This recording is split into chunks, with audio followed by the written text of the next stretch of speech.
Cólera é un libro de poemas que tenta recuperar a memoria da resistencia contra o franquismo. Aqueles anos de loitas, de folgas, de manifestacións e as consecuencias de cárcere, exilio e morte.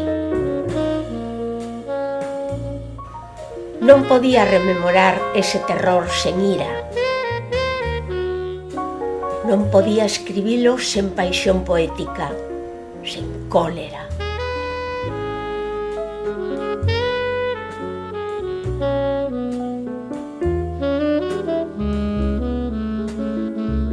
Vivín os acontecementos que escribo e moitos máis, pero non os escribo en nome propio. Están trazados desde o punto de vista masculino.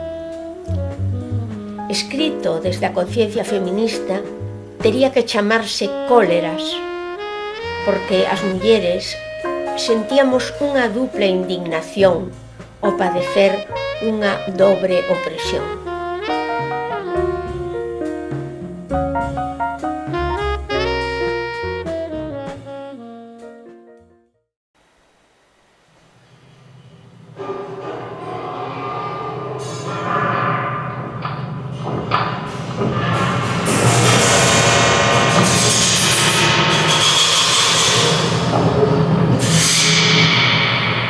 Metal proletario resistente, golpes no ferro, Mateo Marx, fundición, rompera morda, Dilevan, se entrenase, Vulcano, chispa, lume, planchas candentes, Citroën, Luis Armstrong, ira metálica, Lua, élites, Barreras Chevrier, Rendir la orquesta de operarios no parte de la fábrica.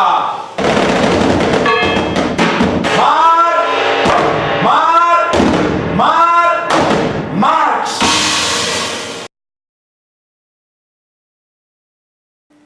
Amador e Daniel.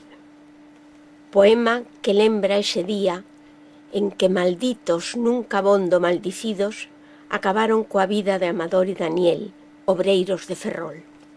Coincidimos moitos historiadores en que hai un antes e un despois de marzo do 72 na historia do movimento obreiro e na historia de Galicia.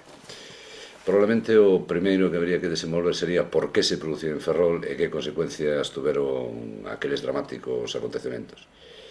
E foi en Ferrol porque o movimento obreiro ferrolá era o de maior experimentación, de maior tradición desde 1871, rexurdindo outra malleira, unha tras outra, e concretamente, dentro do ano 59, pulado polo Partido Comunista, as chamadas daquela comisiones obreras de enlaces, teñen un forte implantamento na factoría Bazán.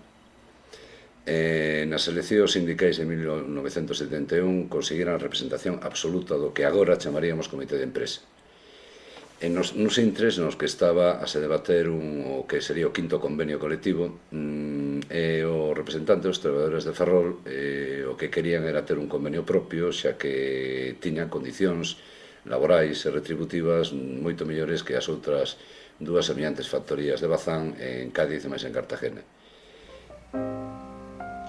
Quen pensara nesa rosa esperanza matutina que o crime ia tinguir de negro a historia.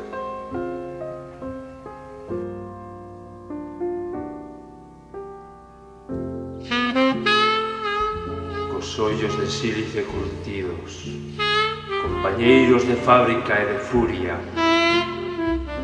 corpo a corpo desfila máis obreira, reclamando salario e liberdade, tempo do traballo non pagado. As rúas de Ferrol, euforia, albor, deron en sinistros matadoiros, malditos. Nunca bondo maldicidos, disparan no futuro cobardía. Brutas balas, impactos asesinos. Que bala che furou o corazón, Amador, amante xusto, rei da loita. O teu corpo seixo rense como seda, caído amor veludo e alalá, sonora queixa sobre pedra patria. Unha gota rubra sobre a calzada cae. Que disparo atravesou a túa cabeza, Daniel Niebla? Brete marrachada pola luz ferrol, atroz ruraco, veloz canle vermella, fura matinal, odiosa bala estala, Daniel. E as nubes?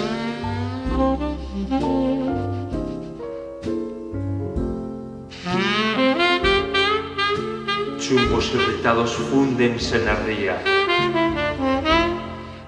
Poutadas de dor e grito, amador. Crollo nos ollos saña, compañeiros. No chan do medo tomban os vencidos. Que violencia fascista vos sangrou, homes metálicos. Abertura, ritmos de conciencias solidarias, cadencia de buques que estrean mares, quillas firmes penden ronseis, alento, guindastres elevando a condición humana. Galicia inteira treme coas machadas nas vosas tumbas abertas, catabois. Prantos reventan como amargos puños, lágrimas. Puntadas en estrondo nas vetas intestinas da nación, aluvión de larias hidrúxicas, los feroces ollos proletarios saindo fusión e fundición das fábricas. Pisbe, Fenja, Bazán, Vulcano, Citroën, Fensa, volcán obreiro polas rúas galegas.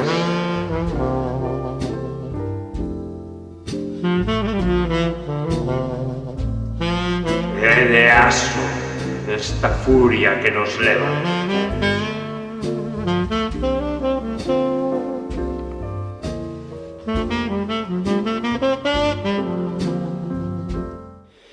O representante do Sindicato Vertical, Rodolfo Martín Villa, teimaba nun convenio propio de factoría que non podía ser senón un convenio para as tres factorías xuntas. E sabendo representantes dos traballadores ferrolás a súa forza nunha comarca moi sensibilizada, moi concienciada e moi solidaria, teimaron eles pola súa conta en que non, que o convenio tiña que ser de ámbito local. Dende mediados de febreiro do 72 comezou un pulso entre as autoridades e os traballadores, folgas intermitentes dentro da factoría e negativa a acudir a Madrid a sinatura do convenio. O día 6 de marzo ese convenio foi asinado en Madrid sen presencia dos representantes dos traballadores ferroláns e daquela o día 7 o día 8 houve asambleas dentro na zona de gradas do Asteleiro que desembocaron en sancións a 6 enlaces sindicais ben coñecidos e sabedores os traballadores de que o convenio fora asinado, o día 9 decidiron quedarse en asamblea permanente ata que sobre as 5:30 da tarde foron desaloxados con unha tremenda violencia policial. Por certo, esa policía co resgardo en retagarda de Infantería de Marina. E esa mesma tarde, sen os traballadores sabelo, a dirección da empresa pechou a fábrica. De xeito que o día seguinte, 10 de marzo, a mencendo, a 7 da mañá, cando os traballadores chegaron, estou a falar de 3.000, 4.000 persoas, chegaron ás portas para entrar ao seu traballo cotía, atopáronse as portas pechadas e, sabendo da súa forza, decidiron recorrer a cidade de manifestación, xuntarse cos traballadores da Astano a factoría naval da outra banda da ría e cando íbanos a discurrir cara ao que coñecida como Avenida das Pías, cara a Ponte das Pías que cruza a ría, unha autoridade policial inepta ordenou que se colocaron a barreira de aproximadamente 600 policías armadas, como lle chamábamos daquela, que non contando con medios antidisturbios recurriron a única medio que coñecían, a barbarie nunha palabra, e dispararon. Como todos sabemos, nesta altura, a consecuencia daqueles disparos morreron 2 traballadores de Bazán, Amador Rey e Daniel Niebla, se calcula que de 29 a 40 feridos de bala, A cidade foi ocupada polas forzas policiais reforzadas dende Vigo, Coruña, Valladolid, etc. En torno a 200 persoas detidas, pode ser que outras tantas que pasaron á clandestinidade. Carmiña. Para Carmiña, paixón de patria, amiga que testemunha os nosos anos de loita antifranquista. Bueno, hai 3 ou 4 cousas que eu quería contar de Mariña. Eu coido que é un pouco como os personaxes de Pasolini, que viviu tanto a militancia que non lle deu tempo a pensar nela. É unha persona tan vital en si mesma, ten unha imaginación práctica de tal envergadura que todas as cousas se meteu moi a fondo. Eu coñecina un día de pasada na Galería Roizara, en Vigo. E despois chegoume a Barcelona sendo estudante para un paso de fronteira clandestino. Ela tiña que exilarse para Francia a partir de unha caída do aparello de propaganda, esta linguaxe da época, durante as folgas do 72. Estivo como un mes comigo porque era difícil preparar aquel paso. Nós éramos unha organización non recoñecida, a UPG. Amparo Moreno, a miña colega da Escola de Xornalismo, intentaba que o PSUC lle preparara o paso.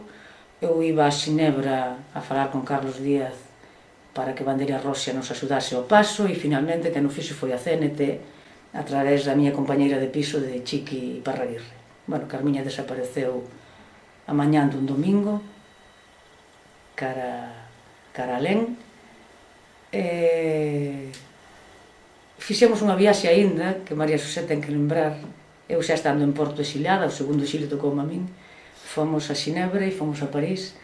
Ela estaba instalada en Clichy, un bairro moi popular, e ela organizaba aqueles cocidos, aquelas comidas, sacando unha mesa, a porta para convertila en mesa, para o convite. E eu coido que dormimos na súa casa, nun colchón no chan.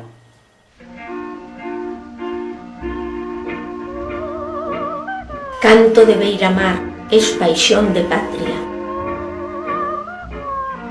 Amor descomedido, rompente do teu mar de cangas sobre as penas, pena de sentir Galicia soballada. Afogarías a patria presa nesa ría, e como Venus, unha Galicia seive farías renacer. Por ti, en ti, Carmiña, a patria seive liberada cos teus seses pola boca.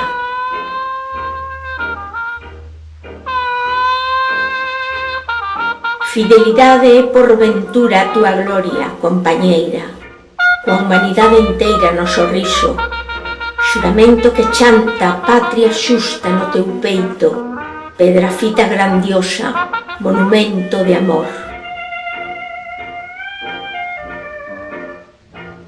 Fidelidade, paixón que puñas nesa loita, nos eses saindo como puños da tua boca, chafarís, fluido altivo dos teus ollos, coitelos antifascistas, lumieiras. Quen lles puxo lágrimas de exilio?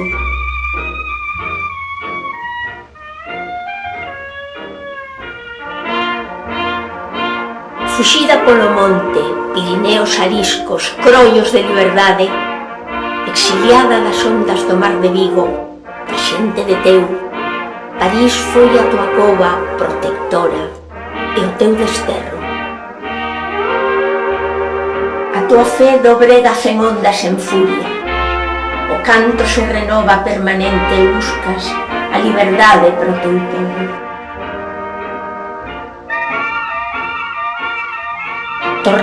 Tornou a Cangas o teu vemente fogo, morto dictador. Regresou o teu ardor as ansias seives, mais na fogueira foi caendo leña verde, afumando os fulgores dos teus ollos, xafiros faros que prevén naufraxios, rompentes avesías na marola.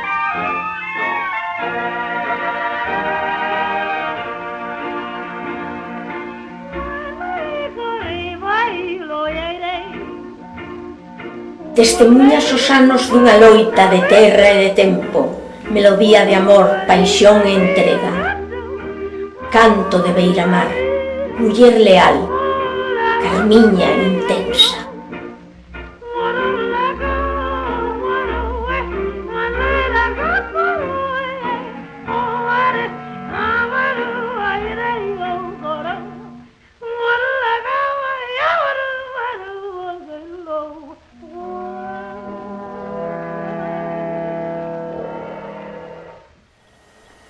Pasados uns meses ela chegou a Porto, trasladouse para Porto para estar máis perto da Galiza, para seguir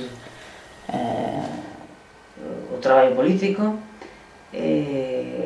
Chegou a Porto en plena efervescencia do goberno Vasco Gonçalves, polo tanto Carmiña, co seu carácter, discutía na Praza da Libertad todos os días, iba ao mercado de Matosiños a facer as compras e tamén discutía coas peixeiras, que eran sobre todo de Mario Soares, e ela era de Álvaro Cuñalo, obviamente, ou da Luar, que era con quen estábamos máis en conexión. E coido que ficou marcada, moi marcada por este exilio co que tivo que apandar, digamos, no ano 72, sin grande soporte para podelo facer en Francia. Voltou para Galicia e empezou a resentir a derrota, porque eu coido que foi unha derrota realmente a que agora se chama a primeira transición, e ela nunca se adaptou a esta derrota, e coido que a Carmiña que seguiu para diante, participando en todo radicalmente, e resentindo tamén a perda en todo este proceso, perda de amores, perda de espazo, perda de poder exercer e exercitar ese bon gusto que ela ten, e con unha capacidade eu coido que de afecto e de xenerosidade que eu non coñecín. Resolve todas as cousas do día a día con unha tranquilidade e ao mesmo tempo con unha necesidade de contacto coas demais persoas que a min sempre me sorprende. As encrobas. Para as mulleres das encrobas, rostros fendidos polo arado, labregas defensoras da terra contra a cobiza. Pois falar o que significou para min na década dos 70, na mediados dos 70, como feminista incipiente que era, aquela loita levada polas mulleres das encrobas, non? Por homes e mulleres das encrobas, pero fundamentalmente para as mulleres, porque era unha novidade para todas nós e todos nós, acostumados a ver nas rúas aos estudantes, universitarios, obreiros, pero mulleres, labregas, traballadoras da terra, salir á rúa e enfrontarse á Guardia Civil, foi unha emoción, bueno, difícil de transmitir, pero que ainda hoxe, recordando aqueles días, se me poñen os pelos de punta, non? De ver aquelas mulleres que aquel físico tan potente defender o seu. Na actualidade, posteriormente, en estes 25 anos que transcurriron, ou máis, non? Teño leído opinións sobre o que eran aquelas mulleres, como saliron elas ao enfrontamento ca Guardia Civil cando lles expropiaban, como que salían en defensa dos seus homes, para que os seus homes non arriscasen o seu físico. Eu non o creio nunca, porque xente con aquela mirada que queda recollida nas fotos, con aquela forza expresiva, non podían estar a falar por outros, falaban por si mesmas, porque arrincarlles a terra era arrincarlles a vida, non? Era como unha fusión perfecta entre elas e a terra. Non, xa lle poden poñer detrás aos sindicalistas ou homes da política ou mulleres da política que as incitasen a aquela loita. Eu non o creo. Eu creo, sinceramente, que se movían por si mesmas e por un sentido da decencia, da ética, de que non lle arricasen o que era seu, non? De feito, se claudicou. Foi unha cousa extraordinaria, non ver que unha pequena aldea, a loita destas mulleres repercutise nas cidades. Eu me lembro das primeiras manifestacións na Coruña, que era onde eu vivía, todo o mundo saliu á rúa, o sea, se saía naquele momento por cousas, pero esta masa de xente que incluso íbamos ás manifestacións, eu creo que descolocados, xa non só as feministas, como era eu, sino o resto dos movimentos sociais que había entón, descolocados porque era infrecuente, era inusual, pero non só en España, en Europa, non só en Galiza, en toda España, cando se veu a mulleres salir cos paraguas, cos lejóns, co que tiñan na man, a dicirlle a aqueles homes, non hai máis que ver as fotos, repito, aquelas miradas de tú a tú co Guardia Civil, que incluso ves as fotos dos Guardia Civís e pensas que estaban descolocados eles tamén, pero non porque foran féminas que defendían, non, porque tiñan a razón, tiñan a verdade da súa parte, non? Pois a xente que ten o rosto deseñado por paciencia e fome é a xente en quen un país ocupado escreve o seu nome. Sofía de Melo Breiner Andersen. Rictos duros de lignito. Xacemento. Labregas concibidas entre o millo, paridas na lentura do terreiro. Un leite acre rega o voso destino. Aramos sobre os mortos nesta terra. As mans rabuñan laxeiras herdadas. Negror das uñas, tarefas perpetuas. Engurras greladas nos eidos da faciana. Aran os bois e chove, profundos sucos nos rostros asañados. Suco vai, suco ven de labregas defensoras da terra de seu.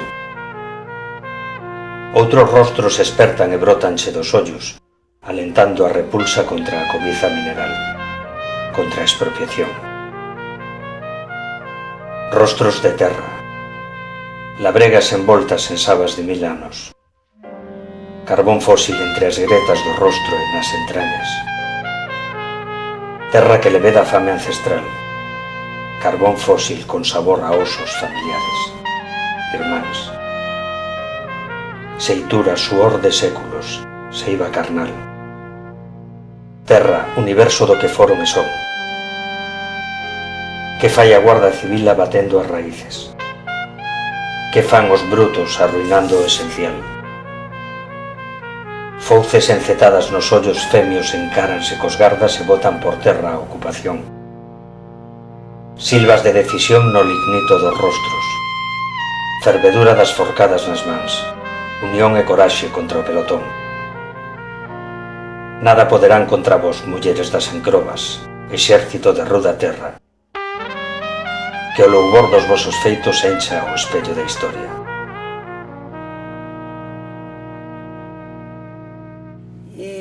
Posteriormente, nos últimos anos, cando ás veces se recorda este conflicto, se fala delas e a xente que marchou dali, que lle expropiaron, pero por un precio xusto, non regalado, que era o que pretendía Unión Penosa daquel tempo, Fenosa, elas din que, inda que estén vivindo en Carballo ou donde vivan, digan que elas son das encrobas, o sea, reivindican as encrobas todavía hoxe, non? Mulleres maiores e homens, supoño que tamén, pero fundamentalmente mulleres porque foron as que conseguiron non que lles mantivesen o seu terruño como querían, pero si non regalalo, que era o que pretendía Fenosa. Para min foi un exemplo, non? Porque igual, para min e para moitas como a min, que estábamos pensando no feminismo como a loita de mulleres máis ilustradas, que é necesario, é certo, pensabas que sempre as mulleres que traballaban en empresas, que tiñan un salario, estaban máis próximas da concienciación, e de pronto aquelas mulleres, claro, como se traballar no campo non fora traballar, foi como tomar conciencia de onde viñamos nós, as mulleres da Coruña, de Lugo, Pontevedra, Vigo, de toda Galicia, non? tomar conciencia de quenes eran os nosos ancestros. Eu naquelas mulleres vin moito do que tiña eu detrás, non? E sobre todo a forza brutal, ao orgullo, a dignidade e, bueno, e a carraxe, non? Que levaron adiante a loita polo seu, que non a levaron, con perdón, os seus homes, nin os curas labregos que os secundaran, non me quero meter con ninguén, pero ninguén que non fora elas. Amar a Che Guevara, o guerrilleiro que provoca tamén a revolución da carne. A derradeira imaxe de Ernesto Che Guevara, aquela foto en violento escorzo que lembra o famoso Cristo de Manteña, foi para moitos de nós, para os que daquela, en 1967, tiñamos 17, 18, 20 anos, foi a primeira imaxe realmente de Ernesto Che Guevara, do Che. E esa imaxe, violenta, dura, dramática, traía, paradóxicamente, o limiar dunha etapa, porque veu coincidir, aquel momento, finais do 67, cunha serie de movilizacións estudiantís, obviamente de entidade menos revolucionaria ou de menor trascendencia que as actividades nas que o Che Guevara estaba empeñado, pero en todo caso hai aí unha especie como de limiar, no? A morte do Che, o nacimento dunha vivencia política para moitos de nós. Por lo menos eu lembro así aqueles anos de mocidade, aquel comezo máis ou menos revolucionario, contestatario, progresista, de revolta estudiantil antifranquista, con esa imaxe terrible do Che morto.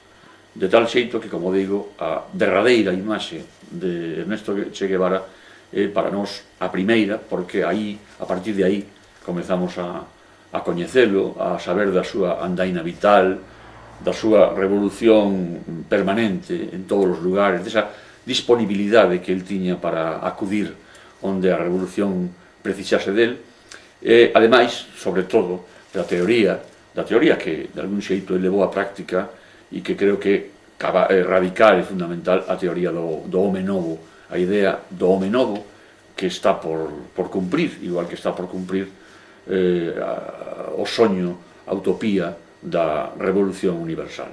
Ben, frente a esa imaxe terrible do home morto, que ao mesmo tempo nos leva a pensar no home novo, está a icona máis popular de Ernesto Che Guevara, a imaxe eróticamente, por outra parte, atractiva, en fin, atractiva, do Che vivo, nun discurso de Fidel, creo lembrar, a carón de Fidel, e que é a que se difunde por todo o mundo e se convirte nun tópico.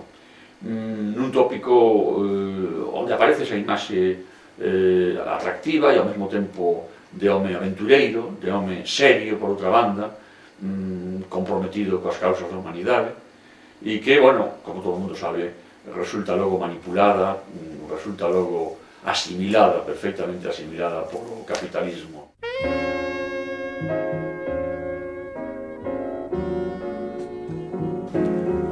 As fotos do Che Guevara invaden a miña casa.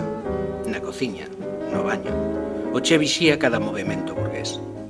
Que obsesión, macho, din os camaradas, o teu é fascinación ideolóxica. Calo, e non digo que o Che é o amor da miña muller. Íspese cada mañá ante o aller de ollos seductores e entra na ducha acompañada. Ansiedad de tenerte en mis brazos. Sobe con ela a serra e veste como un papagayo para facerse ver. Vai de Estrela Roxa pinchada na súa boina. Ségueo polo monte cargándolle o fusil. Préndelle o puro, aspirando o aroma do seu nariz sensual como flores carnívoras. Traga o fume amargo na súa boca, bebendo a revolución beixo a beixo. Entre orquídeas silvestres, escoita engaiolada a cadencia rioplatense, nas arengas de loita, doces, mesmo co machete alzado guerrilleiro. Doce, mesmo cando tira a matar lume insurrecto de esperma. A miña muller debece polo seu fusil. Recebe o lume en chafarices tenros e a ollada seductora como unha posta de sol. Oche, bambú que torce non creba como me gustas. Cisma a miña muller, ollando os pósters. Xa podes falar de odio ao imperialismo guerrilleiro, que a min sabesme a mel. Beberei ata a victoria sempre na tua boca, nesta guerra inevitável de corpos na revolución da carne. A victoria sempre é miña. Impetuoso, eu, palmeira, entro na selva de sabas e de follas lastivas á noite. Saboreo os froitos sustanciosos dos peitos, veixo a súa vulva húmida dos bosques. Os seus gritos acordan exóticos paxaros e os nosos corpos entran no combate onde se morre de prazer. Cando sustitúo ao che no leito. Patiño. Para o pintor Raimundo Patiño, amigo de ollos de grito azul, que disparaba cores con furiosas brochadas e manchas de sublevación. Raimundo Patiño naceu na Coruña no ano 1936 e esa data ferinte, non? Esa data tatuaxe marcou uno moitísimo. Ele sempre fixo alusión á lembranza dos anos da posguerra e da represión en Galicia. E logo, outro episodio que tamén foi decisivo na súa personalidade é a enfermidade que ten de cativo, que obriga durante 5 anos a estar nunha cama, non deitado, dos 5 aos 10 anos. Unha enfermidade ósea, o mantén recluído nun cuarto. Os pais fixeranlle daquela unha cama de madeira para poder estar nunha terraza, sair ao exterior da rúa. Eses anos pasounos en Monforte. Eu coido que esa inmobilidade forzada dese tempo para un cativo tan tremendo, non? Pensar que outros menos están a xogar, ele está case tolleito. Foi cando comezou a dibuixar daquela, non? Entón o dibuixo foi unha ferramenta de liberdade e a capacidade de facer como dos soños e mesmo do dinamismo, non? Porque todas as imaxes del, esas viñetas, eses dibuixos que facía daquela, xa tiñan ese alento pulsional e dinámico que caracteriza toda a súa obra, non? Entón estaría o 36 por un lado, a enfermidade ósea nos anos 40 en Monforte de Lemos, e logo no ano 49, cando xa voltan de novo a Coruña cos pais, o encontro con Xoán Casal na Escola de Comercio. Hai unha pregunta aí chea de maxia que lle fai Xoán Casal a un introvertido Raimundo Patiño, que refugaba aos compañeiros, mesmo ele o di, está escrito no limiar do libro de Casal, fixera mal tempo, ainda que chovera ou nevara, ele estaba sempre illado, non? Entón a pregunta, sen xogar cos outros nenos, non? Por falta de costume se cadra, non? Xoán Casal preguntoulle: señor Patiño, é vostede amigo da chuvia? E a partir desa pregunta comeza unha amizade e o achegamento á biblioteca, unha biblioteca moi boa que tiña Casal, que dura moitos anos, non? Hai unha foto moi fermosa deles dous paseando polos cantóns da Coruña no 54, xa como dous seres existencialistas, non? Como dous artistas adolescentes, non?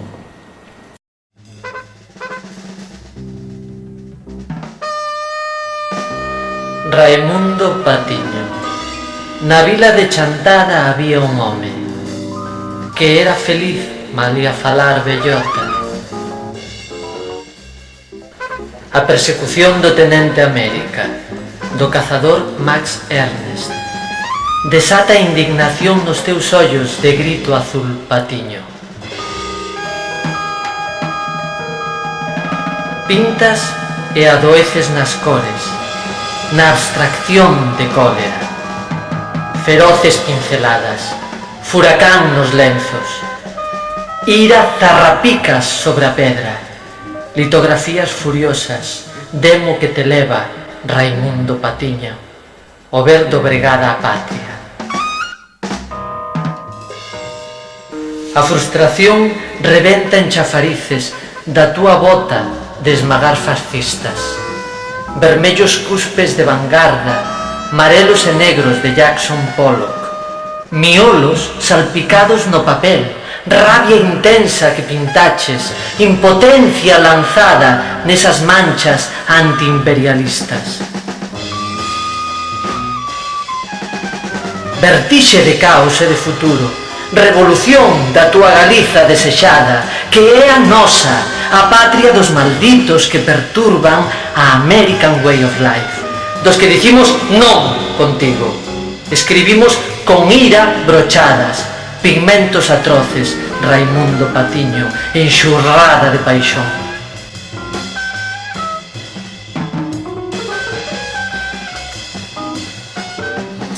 Esa amizade con Casal, igual que do mesmo xeito que logo outras, xa cando a viaxe a Madrid vai ser decisiva. Tamén o encontro ca Galicia clandestina, ca Galicia, digamos, prohibida, ca cultura galega que estaba no exilio, a través dos libros que lle trae o meu pai, Antón Patiño Regueira, dende Bos Aires, no ano 57. No ano 58, el marcha a Madrid. Sigue mantendo contacto con Casal. Son os anos da enfermidade, da cruel enfermidade, da morte anunciada, poderíamos dicir, de Xoán Casal, que vai morrer nos primeiros días do ano 1960, non? E logo xa ven outra etapa decisiva na vida de Raimundo, que é o encontro en Madrid cos Brais Pinto, cos traballadores universitarios galegos que daquela estaban alá, que é outro episodio de alteridade múltipla. Aí ten unha amizade grande con todos os compañeiros daquela aventura. Estamos a falar de Xosé Luis Méndez Ferrín, de Herminio Barreiro, Alexandre Cribeiro, Fernández Ferreiro, Bernardino Graña, bueno, moitos nomes, mesmo algúns máis, o propio Beiras, o propio Uxino Bonira tamén daquela tivo incursións en Madrid. De xeito, poderíase considerar a Brais Pinto, en certa medida, como o antecedente cultural do que logo sería xa máis adiante, onde tamén ia participar Raimundo, pois na aventura fundacional da UPG no 25 de xullo do ano 1964. Os do metal, vanguarda do movemento obreiro, chispas de folga, voces eléctricas e trompetas de jazz. Os metalúrgicos os de Vigo, uns loitadores contra a ditadura franquista, as primeiras movilizacións en os anos 62, en os 66, despois organizamos en o ano 72, foi un ano clave para o movimento obrero en Galicia e en Vigo, pero fundamentalmente estas loitas, unhas loitas pola jornada de librar os sábados, unhas loitas reivindicativas por uns convenios dignos, pero en o fondo estaba a loita para acoller e combatir a ditadura, conquistar as libertades sindicales e sobre todo as libertades políticas. Aquela loita truxo consigo que o franquismo se cebara con centos e miles de traballadores en Vigo, soportar a ditadura e fundamentalmente a represión de que empezou en os anos 50 contra o movimento sindical, e podemos coller e dicir que os metalúrgicos, a vanguardia do movimento obrero en toda España e fundamentalmente en Vigo.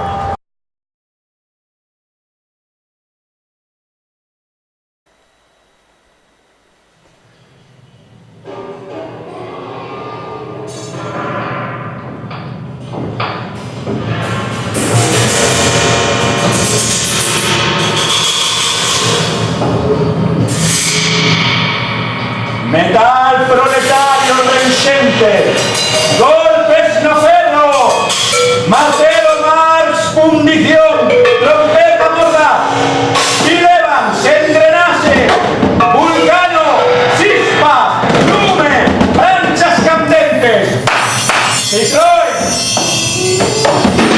Louis Armstrong, guía metálica, grúa, hélices, tuberas, barreras, chemineas, Red orquesta de operarios no patio da fábrica.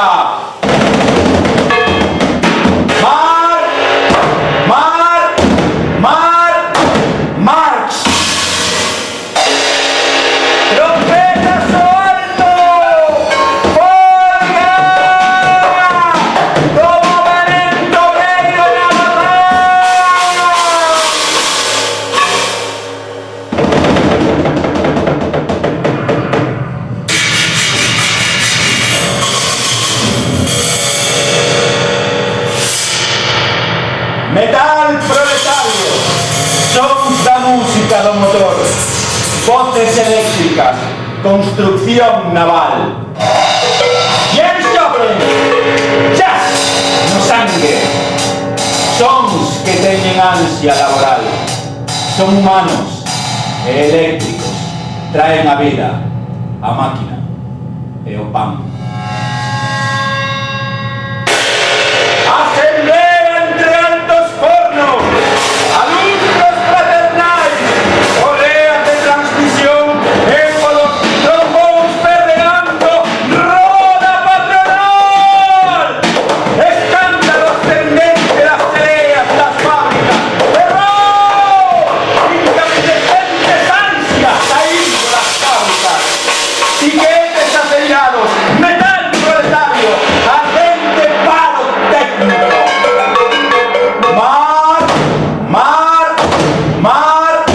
Marx. Movimento obreiro tansido do grito proletario. Motor genial.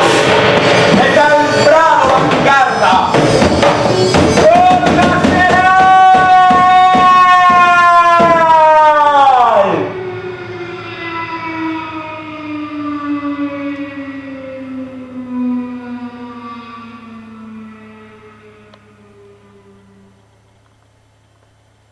Españoles, Franco ha muerto. Arriba España. Viva España.